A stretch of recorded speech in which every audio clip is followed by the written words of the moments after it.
नमस्कार।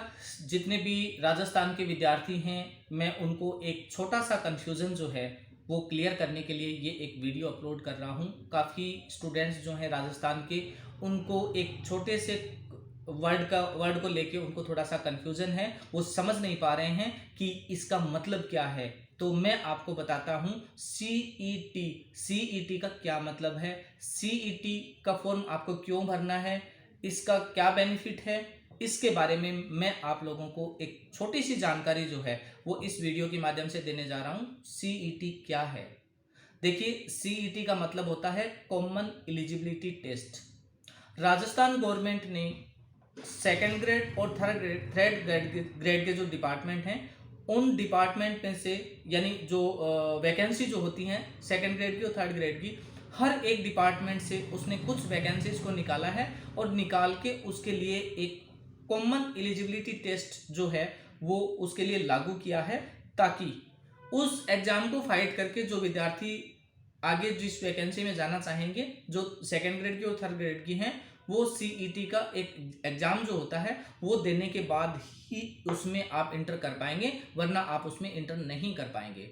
राजस्थान गवर्नमेंट के कुछ ऐसे डिपार्टमेंट्स हैं जिसमें सेकेंड ग्रेड जो कलरक होते हैं, सेकेंड ग्रेड थर्ड ग्रेड के कुछ डिपार्टमेंट हैं जो पोस्ट होती हैं फॉरेस्ट गार्ड को लेके, कांस्टेबल को लेके, इसमें उन्होंने अलग अलग सेक्शन से, अलग अलग डिपार्टमेंट से उन्होंने कुछ से पोस्टें निकाली हैं और पोस्टें निकाल के उनको सीईटी के अधीन कर दिया। सीईटी में जो स्टूडेंट अभी आवेदन जो अप्लाई कर रहा है, जो करेगा, जो सीईटी की पात्रता का परीक्षा जो देगा और उसमें जो क्वालिफाइड होगा, सिर्फ उसी विद्यार्थी को आगे उस डिपार्टमेंट में जाने की अनुमति मिलेगी, यानी उसका आवेदन फॉर्म भरने की अनुमति मिलेगी, उसी डिपार्टमेंट में जॉब करने की अनुमति मिलेगी। सीईटी को लेके राजस्थान के इतने विद्यार्थी कंफ्यूज हो रहे हैं। काफी विद्यार्थी ऐसे हैं जो सीईटी के बारे में नहीं जानते। सीईटी बहुत ही एक कॉमन परीक्षा है, एक कॉमन पेपर है, कॉमन परीक्षा है, जिस परीक्षा को देने के बाद ही आप उस डिपार्टमेंट में आगे जा पाएंगे।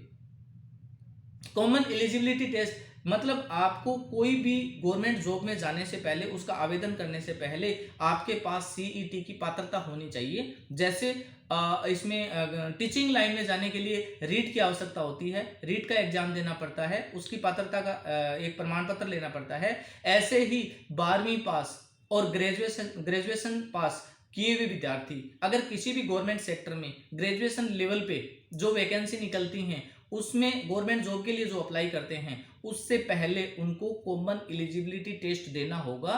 कॉमन एलिजिबिलिटी टेस्ट देने के बाद उसका उसका एग्जाम क्लियर करने के बाद, उस पात्रता का सर्टिफिकेट हाथ में लेने के बाद ही आप सेकेंड ग्रेड और थर्ड ग्रेड की जो वैकेंसी निकलेंगी उसके लिए आप पात्र होंगे। कुछ वैकेंसी जो होती हैं वो ग्रेजुएशन लेवल की होती हैं। बीए पास करने के बाद, BA BSc BCom graduation complete करने के बाद उनको जो जॉब मिलता है, जो जॉब के लिए अप्लाई करते हैं, उनके लिए आपको सीईटी की पात्रता की परीक्षा देनी होगी और परीक्षा देने के बाद ही आप उस ग्रेजुएशन लेवल के जो डिपार्टमेंट हैं, जो रिक्वायरमेंट होती हैं, उस रिक्वायरमेंट में आप अपना कंपटीशन का एग्जाम जो है या जो फॉर्म है वो अप्लाई कर पाएंगे। बाकी आप उसमें अप्लाई नहीं कर पाएंगे। तो जितने भी राजस्थान में जितने भी विद्यार्थी हैं, उन सभी विद्यार्थियों से मेरा निवेदन है कि आपको अगर सीईटी के बारे में पता नहीं है तो आप इसके बारे में समझें और इसका एग्जाम दें। अगर आप इसका एग्जाम नहीं देंगे तो आगे कोई भी गवर्नमेंट जॉब निकलेंगी तो आप उसमें आवेदन नहीं कर पाएंगे। ये गवर्नमेंट जॉब में आवेदन करने से पहले एक पात्रता का प्रमाण पत्र है जो आपको लेना होगा। ये राजस्थान गवर्नमेंट ने इसी वर्ष लागू किया है, इससे पहले ये नहीं था, इस वर्ष इसको लागू किया है। इसलिए राजस्थान के जितने भी विद्यार्थियों को,